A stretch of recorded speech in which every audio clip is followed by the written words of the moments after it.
So in the F series and the E series, mid 90s and 2000s, the Ford has a lip on the side, along the bottom, and around to the top.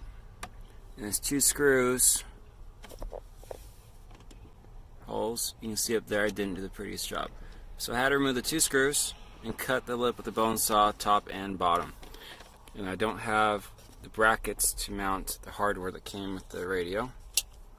So after cutting that,